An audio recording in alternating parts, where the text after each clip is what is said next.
Hello and welcome to another episode of the Make More Placements podcast. This episode is called Beating the Big Firms, How Small Recruitment Businesses Can Win More Clients Against the Bigger Firms. If you're watching this on YouTube, remember to like and subscribe, leave a comment. If you're watching this on Facebook or LinkedIn, again, same thing. Remember to like, comment, let us know what you think and share it with anyone who you know who could also benefit from this particular episode. Listening to this on iTunes or Spotify, or whatever your podcasting platform is, remember to subscribe as well, leave a review.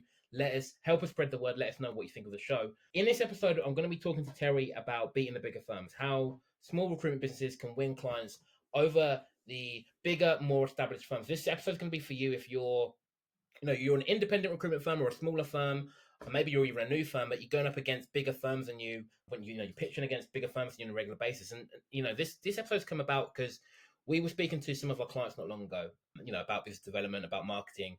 And one of the, objections, one of the questions came up is that one of our clients was getting to pitch for the role and was losing out to some of the bigger firms, to some of the more established firms in their space. So we wanted to do a quick episode addressing some of those issues. So Terry, the first question is, why do clients, so think about the hiring manager, why do clients often default to going with the bigger firms? And what misconceptions do they have about smaller recruitment firms? Yeah, I think and by the way, I think the word you use there is perception. The perception is if I go with a bigger firm, it's a safer bet. They've got more resources. There's more. They perhaps feel there's more at stake for the bigger firm. But it is this perception, and I think that's a really important word because it's how you as a small firm owner position your business. And if you go into thinking I'm a small business and I can't compete, that's going to stand against you. The truth is, being smaller isn't a disadvantage if you know how to position yourself, if you know how to the message to send out. If you're going to try and compete with big firms the same as them on size, brute force marketing, you're going to lose every time. And it's a matter of playing a different game, one of speed, specialization, and also personal relationships. That way, you can compete with the big boys. Does that make sense, Drew? Yeah, it does. And just to add to that, I'd actually argue that probably in most cases that if we break it down, the hiring manager or the client doesn't really care about how big or small the firm is. What they really care about is the end result. And I think all that's happened is that the bigger firms have a better brand recognition. So they've developed, I guess, like you said, Terry, a perception that they're able to deliver results better than you can. And I think, and again, I think there's no sort of truth to that. There's no proof in it that that's even true. But I think that's probably one of the biggest misconceptions that clients will have, and one of the reasons why they'll go with a bigger firm and maybe ignore the smaller firm. Terry, does that make sense? It does. So just on that, what are some of the biggest mistakes that you see smaller firms make when competing against the bigger, more established firms? Well, I kind of touched it there. Trying to act like a smaller version of the bigger firm. And it's I think it's understandable at one level. A lot of smaller recruitment and search firms, the owners often come from bigger firms, so they've got this principle that are based on working for a bigger firm, and they sort of take that into their own business.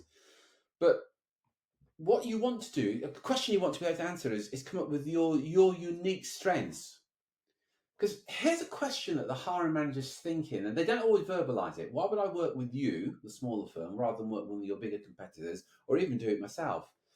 And you've got to be able to answer that convincingly. Now, saying I've been doing this for 20 years and I really care, well, anybody can say that, and that's not unique. But you've got to be able to communicate the uniqueness of your business and of your strengths. And it is about more about this uniqueness than we're cheaper, we're quicker. It's about your uniqueness that is what really matters. Does that make sense? It just makes sense. Just to add to that, Terry, just a follow-on question. And again, I know it's going to vary from firm to firm, but what are if I'm thinking broad terms, what are some of the advantages of being a small firm, as it presents to the client? I think one of the key ones that just talking to we're lucky. We talk to recruitment and search business owners every day of the week, and one of the things and I know bigger firms will push back against this, but for a smaller firm, working with a client is so much more important. That client could represent 10-15% of that firm's business. That's unlikely in a bigger firm. In a bigger firm, that hiring manager is very much a smaller cog in a bigger piece of machinery. So I think that's one of the big things. And if you can communicate that kind of benefit to the hiring and what that means to the hiring manager, that's a key point. It's not what you do, it's what the benefit is to the hiring manager. There's a saying in communications, you can get anybody to do anything if you can communicate the benefit to them in doing it. So if you can communicate that benefit to them, you're onto a winner.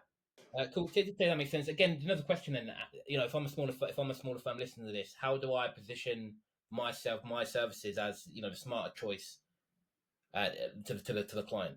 One of the keys is to make you very unique and smart. It's just you as a person, you as a business owner. You see, people sometimes spend a lot of time on, I've got to work on the brand and the logo. Do you know what? Do you know what the hiring managers are going to really engage with? You as a person and your personality. And if your hobbies are, I don't know, golf, hockey, whatever it is, it really doesn't matter. And if you share things like that in your personality, and by the way, the authentic you, not trying to be something that you're not, but the authentic you, that's going to give you the edge. And I really want to emphasize that point about being authentic. Don't try and be something that you're not, because eventually people are going to see through it. If you love, I don't know, whatever you love, cycling, boxing, it doesn't matter. You like reading, playing the piano. Be authentic in whatever it is that you enjoy doing. Whatever your opinion of certain politicians, what we know is, whatever your political view, those politicians that are authentic and say, this is what I stand for, invariably, they're going to get the votes. Because you're not here as a business owner to please everybody, because you never can. Whatever you say, some people are going to warm to you, but some people aren't. And that's absolutely fine. And I think one of the problems that recruitment business owners have is they try to be all things to all people. Yeah. And you end up being nothing to nobody. So it's just about being the authentic self. Let me just check in. Is that making sense, Drew? Yeah, it does make sense to me completely. And I think as you're speaking, it makes me, I guess it's sort of, and again, it's not realization, the wrong word, but when you think about it, when you break it down, and then, I know this episode was about, clients buying from a bigger firm right over a smaller firm, but the reality is that clients actually buy from people.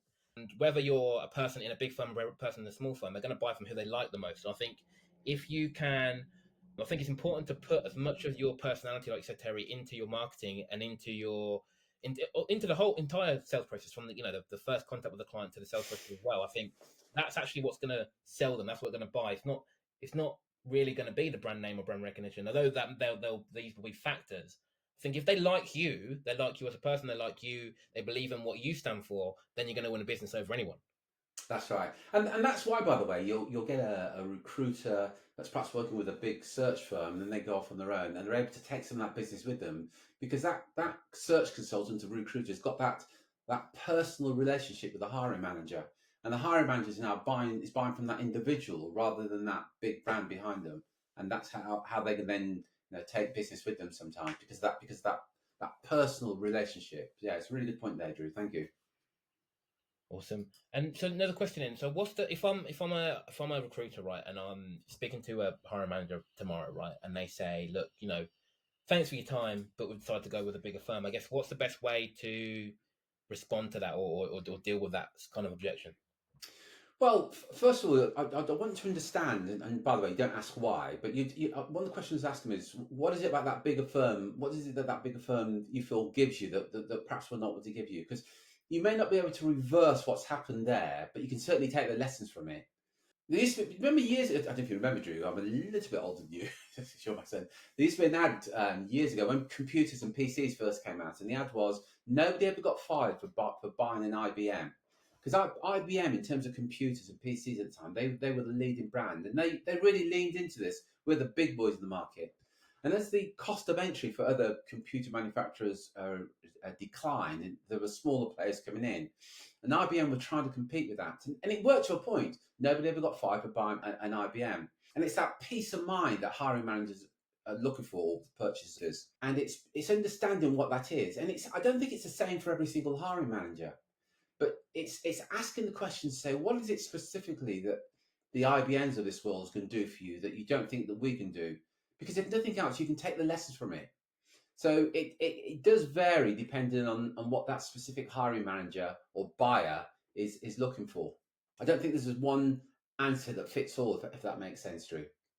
Yeah, no, it just makes perfect sense. And I think thinking about it, I'd argue that you're probably too late then. That objection needs to be handled before the pitch almost. It needs to be like we always talk about in marketing and in sales, stacking the evidence. So you need to stack the evidence in your favor before the client makes a decision. So when as soon as you've booked the sales call or from the moment you start marketing to them, they need to be seeing why they need to go with you over a bigger firm or over any firm. I just think let's forget size for a second. So have you sent them case studies of where you've worked with companies like theirs and you've got results? Have you demonstrated from their point of view why they should go with you over somebody else? And I think if you do that before the decision comes, that's when you most likely stand the best chance of it going in your favor. Yeah, and that's a really good point, because the sales starts before the sales meeting. And I think it's really important to acknowledge that, because the sales starts from the marketing and what you say and what you stand for. And that applies not just to recruitment, to most products and services that you and I buy. Very rare we buy something or buy from someone that we don't know. There's often some sort of relationship, whether it's a big brand like Apple, or whether it's your local restaurants where your friends have been raving about the service and the food and that, and you just need to understand it started before you actually meet them. So your marketing messages must communicate what it is you stand for. And Drew touched on there about social proof or testimonials.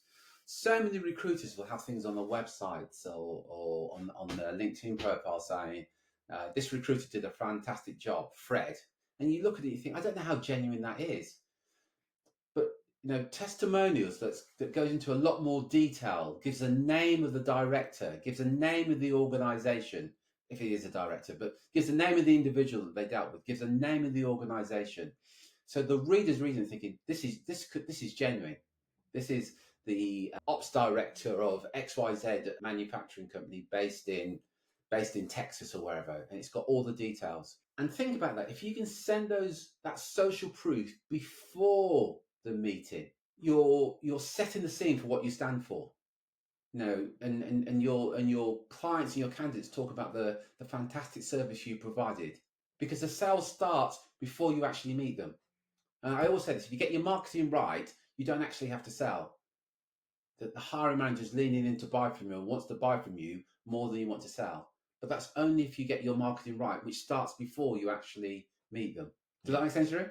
No, it does. It makes perfect sense. So Terry, again, just on that, where can if someone's listening to this, where can and they want to sort of get better at what you're talking about? Where can they go? What? Yeah, we've got a workshop coming up that we're going to cover this. Please correct me if I'm wrong on this, Drew. makemoreplacements.com/workshop. Yeah. So if you go to that site there, we've got an actual workshop where we're going into a lot more detail of how exactly you can do this. So go to makemoreplacements.com/workshop. I'll put the link in the show notes and the description for this episode as well. But yeah, Fantastic, yeah. But if you want to get in front of more hiring managers without having to cold call, so if you want to reduce the number of cold calls you make, but increase the number of meetings you have with hiring managers who are actually looking to recruit sometime in the future, if you want to make more placements, if you want to earn more money, if you want to work fewer hours, please go to makemoreplacements.com/workshop. If you want to compete with the big boys and get the specific strategies that work when it comes to competing with the big boys, please go to makemoreplacements.com/workshop. And just to explain a bit more about the workshop. So again, you may or may not know, Terry and I co-authored a book that's getting released, I think, next month. The book's called The Recruitment Client Machine. You can get it on Amazon or you can get it on our website. And as sort of part of that launch, we're running a 3-hour workshop, right? So, and that workshop's going to tell you how to build your own recruitment client machine in your own business. Again, Terry's given you a website already, but it's makemoreplacements.com/workshop. Once this workshop's been recorded, once we have the sort of the real recordings, it's a product that we're going to sell for $997. But before, if you attend live, you can get access for free, right? So that's makemoreplacements.com/workshop. Again, if you want to get more clients into your business, again, go and check that out now. Terry, anything you'd add to that before we wrap up? No, just thank you very much for joining us today, Drew. Really enjoyed that. Listen, if you want more information, please go to that website and take a look. And as Drew said, there's no cost whatsoever, but it's going to help grow your business. So thanks for joining us today. Until next time, folks, take care, take action, be relentless. Cheers, folks.